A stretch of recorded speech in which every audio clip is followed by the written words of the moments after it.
وہ دن جب ایک مشہور چور مسجد میں داخل ہوا اور صرف ایک آیت نے اس کی پوری زندگی الٹ کر رکھ دی۔ اگر آپ سمجھتے ہیں کہ گناہگار کے لیے واپسی کا کوئی راستہ نہیں ہوتا تو یہ کہانی آپ کو رلا دے گی۔ اس کہانی کا ایک ایک سیکنڈ آپ کے لیے بہت ضروری ہے اور اس پوری کہانی کو دیکھیں۔ شہر کے ایک تنگ و تاریک حصے میں جہاں گلیوں میں روشنی کم اور مایوسی زیادہ تھی، ایک نوجوان رہتا تھا جس کا نام سلمان تھا۔ سلمان کا بچپن غربت، فاقوں اور محرومیوں میں گزرا تھا۔ اس کے والد ایک معمولی مزدور تھے جو ایک حادثے میں انتقال کر گئے اور ماں بیمار رہنے لگی۔ گھر میں فاقے، ٹوٹا ہوا بستر اور خاموش آہیں اس کے مقدر کا حصہ بن چکی تھی۔ شروع میں سلمان محنت مزدوری کرتا رہا، مگر جب ماں کی دعائیں خریدنے کی بھی استطاعت نہ رہی تو اس نے پہلا قدم گناہ کی طرف اٹھایا۔ وہ تھا چوری۔ پہلی چوری اس کے لیے سب سے مشکل تھی۔ دل کانپ رہا تھا، ہاتھ لرز رہے تھے، آنکھیں شرمندگی سے جھکی ہوئی تھی۔ مگر جب اس نے اپنی ماں کو دوا دی اور اسے سکون سے سوتا دیکھا تو شیطان نے اس کے دل میں وسوسہ ڈال دیا کہ یہ غلط نہیں تھا، یہ مجبوری تھی۔ رفتہ رفتہ وہ عادی مجرم بنتا گیا۔ گلیوں کی دکانیں، بازار، حتیٰ کہ لوگوں کے گھر بھی اس کی چالاکی سے محفوظ نہ رہے۔ لوگ اسے برا بلا کہنے لگے، مگر کوئی یہ نہ جان سکا کہ اس کے پیچھے ایک مجبور دل دھڑک رہا تھا۔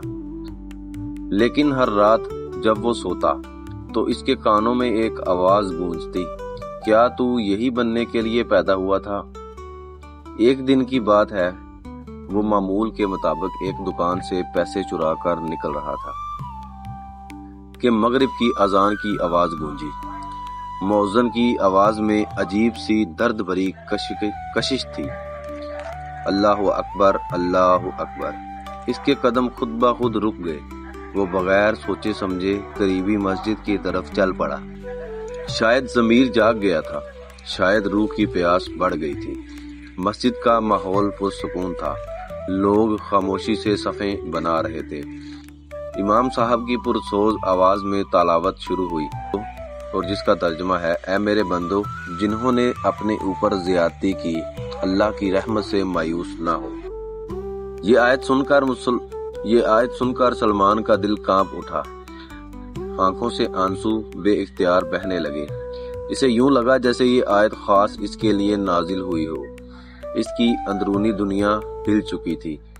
وہ ساری رات مسجد کے صحن میں بیٹھا رہا، بار بار اپنے گناہ یاد آتے رہے، ٹوٹے ہوئے تالے، خوف زدہ چہرے، ناجائز کمائی، ماں کو جھوٹے بہانے۔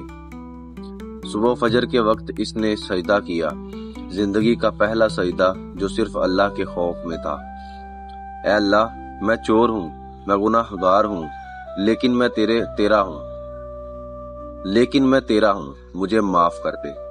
اگلے دن اس نے ایک بڑا فیصلہ کیا۔ وہ تمام دکانیں اور گھروں میں گیا جہاں سے اس نے چوری کی تھی، شرمندگی کے ساتھ سب کے سامنے اقرار کیا اور کہا، میں وہ چور ہوں جو آپ کو نقصان پہنچا کر جی رہا تھا۔ آج میں توبہ کرنے آیا ہوں۔ کچھ لوگوں نے دھتکارا، کچھ نے پولیس میں دینے کی دھمکی دی، مگر کچھ کے دل پگھل بھی گئے تھے۔ ایک بزرگ دکاندار نے اس کے سر پر ہاتھ رکھا اور کہا، بیٹا، اللہ نے تمہیں ہدایت دے دی، یہی سب سے بڑی دولت ہے۔ زندگی آسان نہیں ہوتی۔ لوگ اسے شک کی نظر سے دیکھتے۔ اسے کئی جگہ کام نہیں ملا۔ کبھی کبھی شیطان پھر وسوسہ ڈالتا، واپس چوری کر لے، مگر اب سلمان کے کانوں میں وہی آیت گونجتی رہتی۔ ایک دن ایک نیک دل تاجر نے اسے اپنے گودام میں نوکری دے دی۔ سلمان نے ایمانداری سے کام کیا، سالوں گزرے۔ وہی ہاتھ جو تالے توڑتے تھے اب وزن تولنے کی مشین چلاتے تھے۔ وہی آنکھیں جو چوری کا راستہ دیکھتی تھیں اب سجدوں میں بھیگنے لگی۔ ماں صحت یاب ہونے لگی، گھر میں سکون آنے لگا۔ کئی سال بعد لوگ اسے سلمان امانت دار کہنے لگے۔ ایک دن اس کے پاس ایک لڑکا آیا جو چوری کے راستے پر چل چکا تھا۔ سلمان نے اسے سینے سے لگا کر کہا، بیٹا، اللہ کی رحمت کے دروازے بیٹا اللہ کی رحمت کے دروازے کبھی بند نہیں ہوتے، میں گواہ۔ یہ کہانی ہمیں سکھاتی ہے کہ کوئی گناہ اتنا بڑا نہیں کہ اللہ کی رحمت سے اس سے بڑی نہ ہو۔ سچی توبہ انسان کی تقدیر بدل دیتی ہے، اللہ جسے چاہے ہدایت دے دے۔ اگر آپ کو میری یہ ویڈیو پسند آئی تو میرے چینل کو سبسکرائب کریں، ویڈیو کو لائک کریں۔ شکریہ۔